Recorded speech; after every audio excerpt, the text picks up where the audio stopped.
Well, we've been on a bit of an AMC kick lately, so how about it being appropriate to showcase this AMX3 prototype from 1969? Now, the styling of the AMX3 is largely credited to Dick Teague and his in-house design, both inside and out.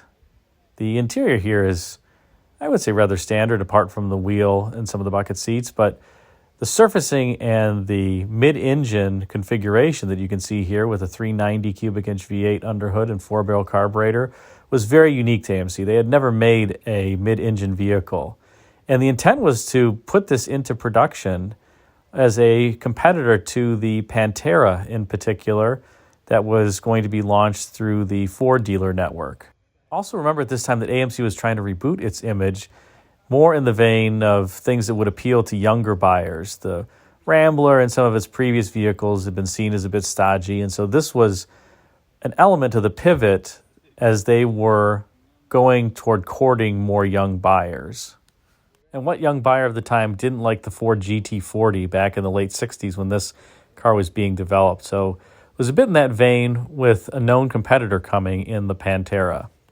AMC had never done a car even remotely like this, and so they didn't have the in-house know-how and contracted an Italian engineer, Giotto Bizzarini, to perform the chassis and suspension engineering.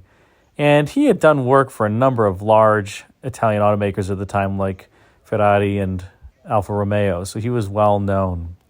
In addition, this car also has some BMW history. BMW did some early testing and development on the vehicle and provided feedback from the original prototypes that had chassis that were way too weak for the power of the original vehicle.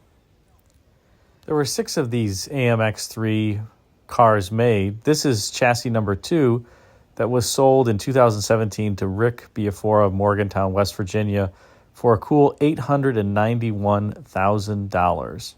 It sure looks good, although I don't have the money to pony up for something like that. But boy, what a great looking car. And while the AMX3 never made it to production, some of the exterior styling elements and themes of it did, most notably in the 74 Matador Coupe, which Car and Driver actually christened the best designed car of the year, if you can believe that or not. And even a little bit of the design came through in the 1973 Hornet hatchback. You can see it particularly in the rear of the car. But in general, this prototype that AMC had hoped to launch was stillborn after 1970. And by the way, this is supposed to be a functional rear wing that pops up there to reduce the lift. However, it only, I believe, worked on one of the 6 original prototypes. The car had so much lift that it limited the top speed in early runs to 140 miles an hour, and AMC was targeting 160 miles an hour.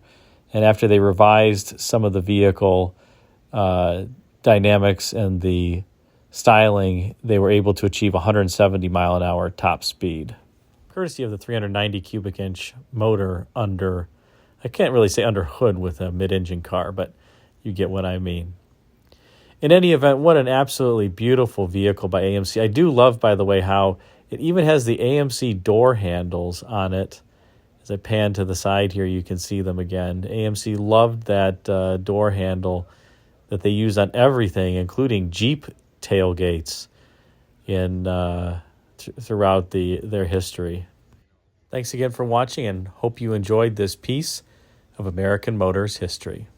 Take care. Thanks again for watching this brief history of what I believe is American Motors' most beautiful vehicle that they ever produce, whether it's a prototype or a production vehicle. And hopefully the AMC fans enjoyed it. Some of them think that I lampoon American Motors cars. I don't. I actually enjoy them and own a number of them.